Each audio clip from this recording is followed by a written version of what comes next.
નમસ્કાર, હું રાજ. આપ જોઈ રહ્યા છો સ્પાર્ક ટુડે ન્યૂઝ. વડોદરા શહેરના માણીજા વિસ્તાર સ્થિત વુડાના મકાનમાંથી એક ચોંકાવનારી ઘટના સામે આવી છે. આશરે 17 વર્ષીય નાબાલિગ દીકરી સવારથી કોઈને જાણ કર્યા વગર જ ઘરેથી નીકળી જતા પરિવારમાં ભારે ચિંતા ફેલાઈ ગઈ હતી. પરિવારજનોએ પોતાના સ્તરે શોધખોળ શરૂ કરતા જાણવા મળ્યું કે નરેશ ઠાકોર નામનો વ્યક્તિ તેમની દીકરીને સાથે લઈ ગયો હોવાની શંકા વ્યક્ત કરવામાં આવી રહી છે. શંકાના આધારે પરિવારજનોએ આજે વહેલી સવારે લગભગ 7 વાગે મકરપુરા પોલીસ સ્ટેશન ખાતે પહોંચી પોલીસને સમગ્ર ઘટનાની જાણ કરી હતી.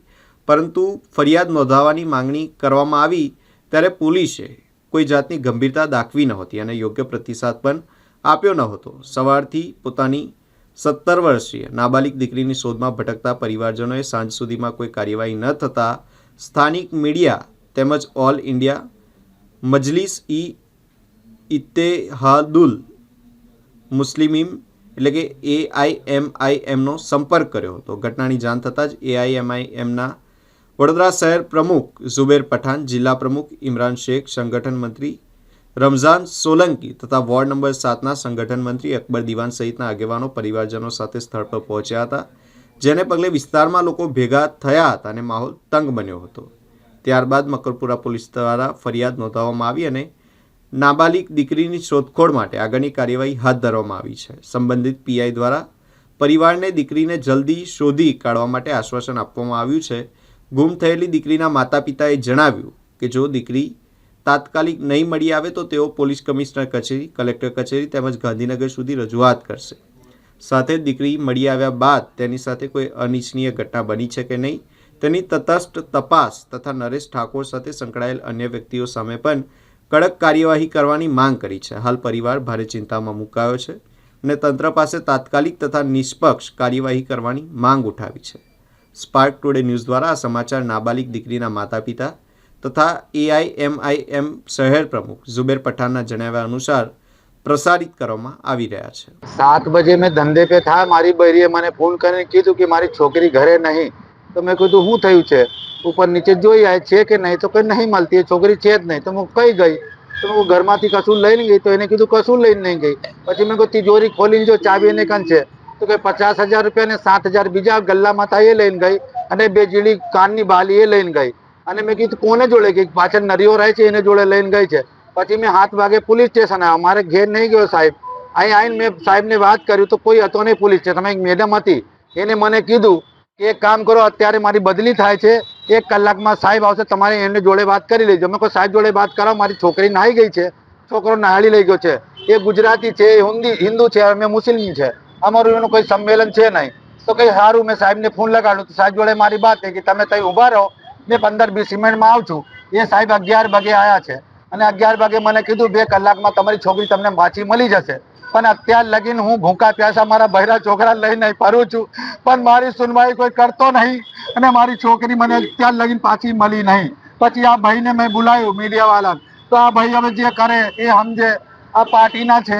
હવે બીજા લોકોને કંઈ કહેવા જાવ તો ધમકીઓ આલે અને આ છે ને પેલા મકરપુરા પોલીસ સ્ટેશનના બધા આ મહેલાવાળા જ બધા આલે છે. આ બધી ઉગરી ગાળીઓ બોલે, અમારે તો બોલાય નહીં.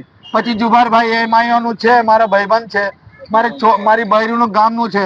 તો એને ભાઈને ફોન કરી, ભાઈ આ તો FIR આવડે લખી છે ને હવારે આવડે એવું કીધું કે તમે આવડે તમારી FIR લખાઈ ગઈ. તો હવારથી હું જખ મારતા હતા.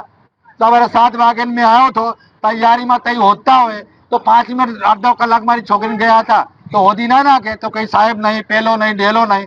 ને અત્યારે કેટલા વાગી રહ્યા, 7 વાગી રહ્યા છે, 12 કલાક થઈ ગયા, કઈ સંવિધાન લીધું નહીં.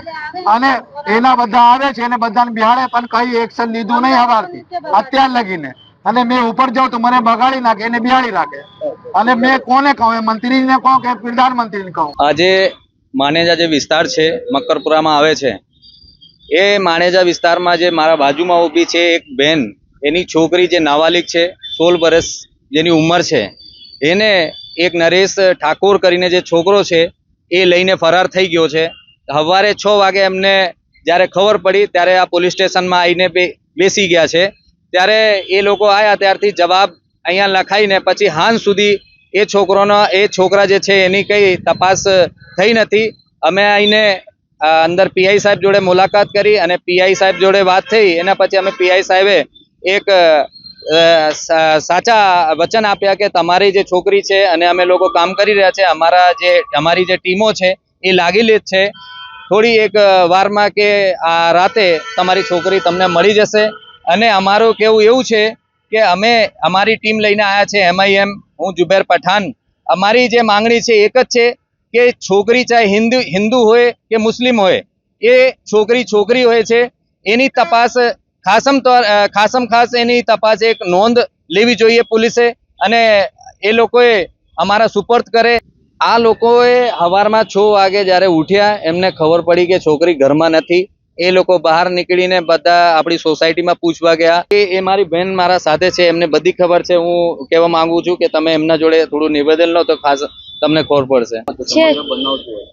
6:40 पे आए थे हम लोग पुलिस स्टेशन में, पर हमको सुबह से बिठा रखा, पर कुछ कार्रवाई उनके घर वालों के ऊपर नहीं करी है अभी तक.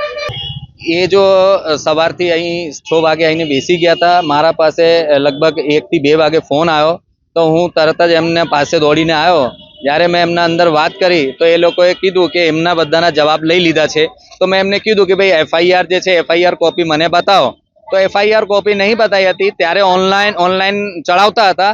હવે અમે વાત કરી છે તો PI સાહેબ જોડે જ્યારે અમારી વાત થઈ તો એમને પણ અમારું કહેવું એવું હતું કે સાહેબ તમે એની કડકમાં કડક કાર્યવાહી કરો. એ છોકરા જે છે, એ છોકરી છે, એમને પકડીને લાવો. અને છોકરી સાથે જે વર્તન થયું છે, એ જે થઈ રહ્યો હશે, એ કોઈને ખબર નથી. અત્યારે એમના મા બાપ એના પેરેન્ટ્સ ઉપર શું વીતાઈ રહી છે એ એમને ખબર છે. તો સવારથી છે એ બરાબર વાત છે, પણ અત્યારે એમને શરમ આવી જોઈએ કે સવારથી જે લોકો અહીં પડેલા છે, એના પરિવારવાળા છે, રોજાની હાલતમાં છે, એ લોકો અત્યારે કામ પર લાગેલા છે. સવારથી એ લોકો કશું કામ કરતા ન હતા. અમારી માંગણી એક જ છે કે જો બીજા દલો આવી જાય છે અને પોલીસ સ્ટેશનનો ઘેરાવ કરે છે, તો હવે એ લોકો દિમાગથી કાઢી દે કે અમારું પણ સંગઠન છે અને મોમીનનું પણ સંગઠન છે, અને આ MIM પાર્ટી અત્યારે બરોડામાં એ જ કામ કરશે. અને જે મજલૂમ છે, આવા પીડિતો છે, એ લોકો સાથે ઊભા થઈને ખોબામાં ખભા મળાઈને કામ કરશે. અને અત્યારે એ લોકો કડકમાં કડક કાર્યવાહી નહીં કરશે તો અમે લોકો કાલે કમિશનર પાસે અને ગૃહ ખાતા સાથે કમિશનર ગાંધીનગર સુધી અમે લોકો ફેક્સ કરવાના છે.